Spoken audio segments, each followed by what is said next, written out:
v.I. Lenin. Have the Organizing Committee and the Chkheidze Group a policy of their own? Published, Social Democrat, No. 50, February 18, 1916. Published according to the Social Democrat text. Source, Lenin Collected Works, Volume 22, pages 131-136.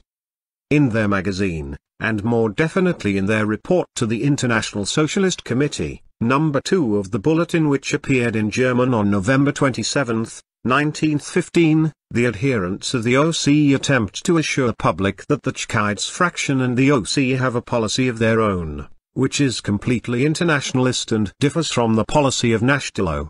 These assertions are most flagrant untruths. In the first place, ever since the OC was formed, August, 1912, we have witnessed for many years the most complete political agreement on all fundamentals, and the closest political cooperation, between the Chkheidze fraction and the OC and the Nashazaria group, and only this group has carried on systematic work among the masses, the liquidators' daily papers. If there are any real differences among such close friends, they must be proved, not by words but by weighty facts. Not a single fact of this kind can be brought forward. Secondly, for a number of years, from 1912 to 1914, the Chkheidze fraction and the OC have been pawns in the hands of Nashazaria and have systematically defended its policy, a fact very well known to the workers of St. Petersburg and other places, and nor once did they exercise any influence in the direction of changing the policy of Nashazaria, Luch, etc. In politics concerning the masses, for example, the struggle against the strike fever, the election of leaders of the biggest trade unions, metal workers and others, and of the most important insurance organizations, the All-Russian Insurance Council, Nashazaria was the only group that acted independently, while the OC and the Chkheidze fraction merely assisted in serving faithfully and well. Thirdly, not a single fact has occurred in the course of the last 18 months of the war to prove that the long-established relations of the Chkheidze fraction and the OC with Nashazaria have undergone any change. On the contrary, facts prove the opposite, and some may even be made public. The majority of facts of this kind should not be made public. It is a fact that in Russia neither the OC nor the Chkheidze fraction has ever, not even once, opposed the policy of National. And yet a real change in policy would require, not one protest, but a prolonged and victorious struggle, for National is a political quantity fostered by liberal connections, whereas the OC and the Chkheidze fraction are merely political stage scenery.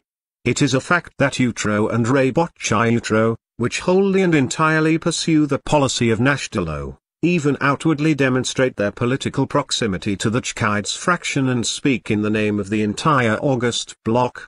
It is a fact that the Chkheidze fraction is collecting funds for Utro. It is a fact that the whole of the Chkheidze fraction is now writing for the Samara social chauvinist paper Nashkalos, see number 17. It is a fact that one of the most prominent members of the Chkheidze fraction, Chkheidze, has published in the press, in the defensist or social chauvinist magazine Sivramania Mir, the magazine published by Messrs.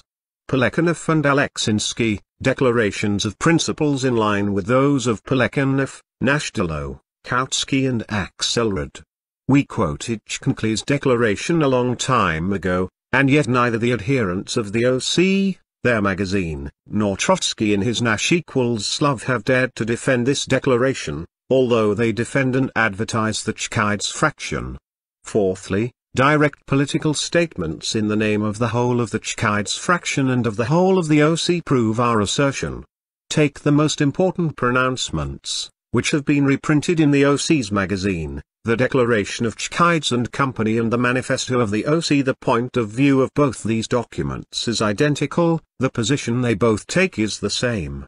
Since the OC is the supreme leading body in the August bloc against our party, and since the OC's manifesto was printed secretly, which means that it was able to speak more freely and more openly than Chkheidze is able to speak in the Duma, let us examine the OC's manifesto.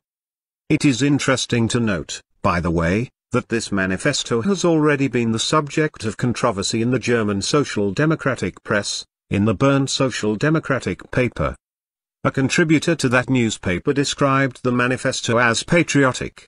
This roused the indignation of the Foreign Secretariat of the OC, which published a refutation declaring that we, too, the Foreign Secretariat, are guilty of such patriotism, and invited the editors of the paper to be the judges, as it were. For this purpose it submitted to them a full German translation of the manifesto.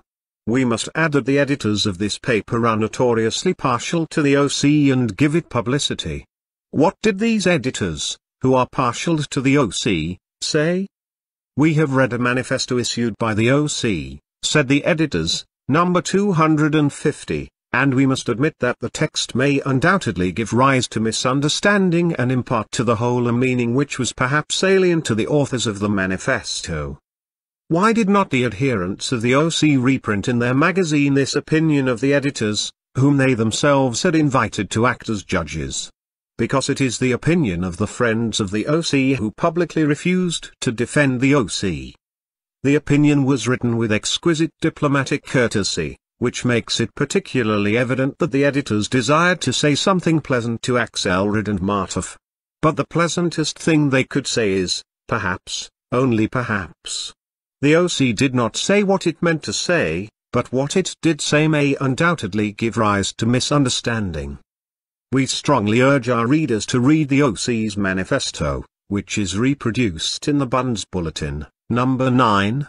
Anyone who reads it carefully will note the following clear and simple facts. 1. The manifesto does not contain a single statement which in principle repudiates national defense in the present war. 2. There is absolutely nothing in the manifesto which in principle would be unacceptable to the defensists or social chauvinists. 3. There are a number of statements in the manifesto which are completely identical with defensism. The proletariat cannot remain indifferent to the impending defeat. Almost literally what is said in Rebochai Utro, which says, not indifferent towards saving the country from defeat. The proletariat is vitally interested in the self-preservation of the country. A popular revolution must save the country from external defeat, etc. Instead of using expressions like these, one who is really hostile to racial chauvinism would have said instead, the landowners, their Tsar and the bourgeoisie are lying. By national self-preservation they mean preserving the great Russian oppression of Poland and retaining her by force. They're lying, their talk about saving the country from defeat being designed to conceal their desire to save the great power privileges and divert the proletariat from the tasks of fighting the international bourgeoisie. To admit in one breath the need for the international solidarity of the proletariat of the belligerent countries in this predatory imperialist war and the permissibility of phrases about saving one of these countries from defeat is sheer hypocrisy and signifies that one's declarations are nothing more than idle talk and false oratory. The implication there is that the tactics of the proletariat depend on the military situation of a given country at a given time. If that is the case, the French social chauvinists would also be right in helping to save Austria or Turkey from defeat. The OC Secretariat abroad, writing in the German Social Democratic press, the Bern paper, has put forward yet another sophism which is so shameless, so crude, and so deliberately set to catch the Germans in particular, that the adherents of the OC wisely refrained from repeating it before the Russian public. If it is patriotism, they write for the benefit of the Germans in a tone of noble indignation, to tell the proletariat that revolution is the only means of saving the country from disaster, then we, too, are patriots, and we wish the International had many more patriots like this in every socialist party. We are sure that Liebknecht, Rosa Luxemburg and Merim would be very glad to have many more patriots like these around them to appeal to the German and French workers with manifestos of this kind. This is deliberate misrepresentation. The 5 secretaries know perfectly well that there is not a hint of any bourgeois revolutionary mood or any bourgeois social movement striving for revolution for the sake of victory over the enemy either in France or Germany, both of which are headed for socialist revolution. In Russia, however, just because she is headed for a bourgeois democratic revolution, such a movement does exist, as everybody knows.